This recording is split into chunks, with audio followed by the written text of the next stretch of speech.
I just found out my husband has been cheating on me with our married best friend for years, and now I'm quietly planning my escape while they think I'm still in the dark. They don't know that I know, but I caught my husband, 42M, and our married best friend, 32F, making out at the end of our driveway when he was seeing her off after dinner with our family. We live on a small acreage and the driveway is a long way off from the main house. She had forgotten some crockery at the house and I decided to walk it over, because for some reason the two of them always took a while to say goodbye. Now I know why. That's when I saw them lit by her car's overhead lights. Making out in the front seat with our best friend straddling my husband. In shock, I didn't know whether to throw her Pyrex at the car or just walk away. I decided the latter, and was too shocked to cry or be angry. When my husband got back, I had to pretend like everything was normal. I know that it's stupid, but I couldn't sleep that night and decided to go through his phone. She was obviously under a pseudonym, but I found a handful of their messages dating 2 or 3 years back. Her husband doesn't know. He's currently posted overseas as a diplomat. I'm sick with rage and betrayal. I'm lost and have no idea what steps to take next. Update in the same post. Wow, I didn't expect this much support. It's really overwhelming. Just to clarify a few things, I don't live in the US, but in Australia. Technically, I can't file for divorce immediately as you need to be separated for 1 year and 1 day to file officially. My now ex-best friend just recently returned to the country. Her father has cancer, after being posted with her husband overseas. The dinner was to welcome her home, and what a welcome that was. As to what I'm going to do now, a part of me just wants to confront my husband and see what lame excuse he has. But I need to get away from him. This level of betrayal physically hurts.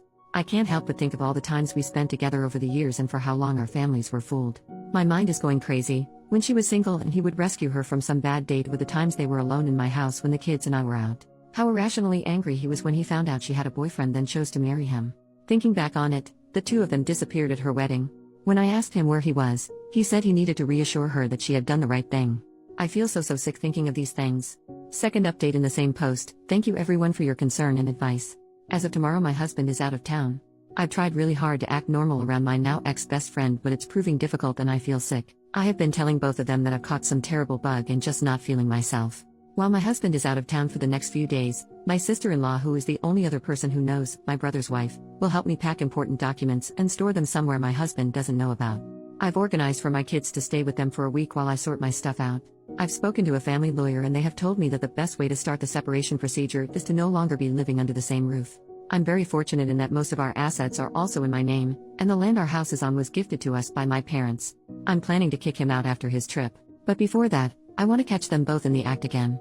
Have some hard proof, send it to the ex-friend's husband, and get the ball rolling for moving on with my life. I'll update with what happens after the confrontation. Final update in the same post. My husband came home 2 nights ago from his trip. While he was gone, I had organized a lot of the important documents, like financials, birth certificates, passports, anything that he could potentially use to try and get more than what he deserves. They are now safely stored and my kids have been staying with their aunt and uncle for the past few days. I had packed all my husband's things and he has been really good at keeping his tracks clean because there was no evidence of his affair within his stuff. I placed all his belongings in the garage ready for the confrontation with him. I was super nervous because I wasn't sure if I was making the right decision. Once he came home and I remembered seeing him kissing our best friend, I remembered the deep hurt they had caused. I was in our kitchen when he came home and he knew straight away something was wrong. During that week I had been distant and had barely answered his texts and screened his calls. I did answer every now and again and gave the kids a chance to speak to their dad. He asked me why I hadn't been responding to his texts and he tried to kiss me, but I turned away, and before I knew it, the first things that came out of my mouth were, "I want a separation."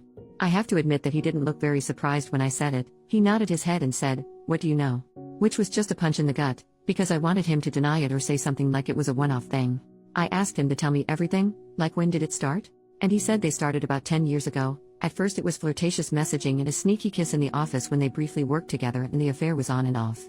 She apparently always felt guilty, and her way out of that was to marry the next man that was interested in her and proposed. He admitted that they made love on her wedding day, and when he is out of town they meet. At this point I couldn't breathe and I was sobbing. I hated that the next words out of my mouth was, "Did you even ever love me?" He hesitated and said yes of course, but he was never in love with me the way he was with her. I cleared my throat and had said to him that he should tell her husband. There is no point hiding it anymore. I told him that all his stuff was in the garage and he can find somewhere else to stay. I let him know that I have spoken to a family lawyer, and I told him that when I feel ready, and only when I feel ready, will we see each other again and talk about the future arrangement with the kids. I said any further communication can be done through my sister-in-law or my brother. I told him he is allowed to see the kids but only at their place. I am of course wanting full custody of the children because it hurts too much to give him anything at this point. He agreed to all my points because he knew he was in the wrong. He tried to say sorry and then I absolutely lost my cool and screamed, "No freaking no way are you sorry, For 10 freaking years you have both deceived everyone we know. Please take your crap and leave and tell that woman you have been screwing for 10 years that I do not ever want to see her freaking face again. Certainly not my shining moment, but also a culmination of all the hurt and anger over the last few weeks that they have caused. I have no intention of talking to my ex-best friend or really to my soon-to-be ex-husband until I have had the time to grieve. New update, 1 year later. Thank you everyone who has been messaging over the last year to see how I'm going and asking for an update. It's been a crazy, painful year. But our divorce has been finalized, and I'm free. My ex-husband and my ex-best friend, as no surprise, are now in an actual relationship after the ex-best friend's husband found out about the affair. He divorced her, and since then we have met up for coffee to check in on each other and our mental health. He's been great, sending encouraging messages, and he lives overseas and from his Facebook updates has started dating again. So I'm very happy for him. The legal and custody battles had been fairly stressful, but the ex-husband agreed to all my terms.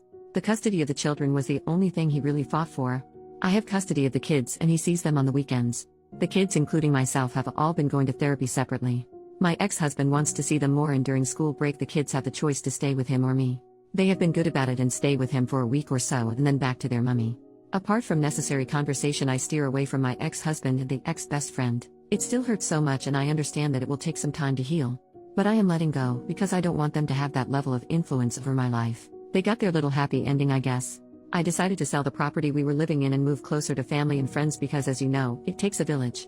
And I have been extremely grateful for the support I have received over the last year.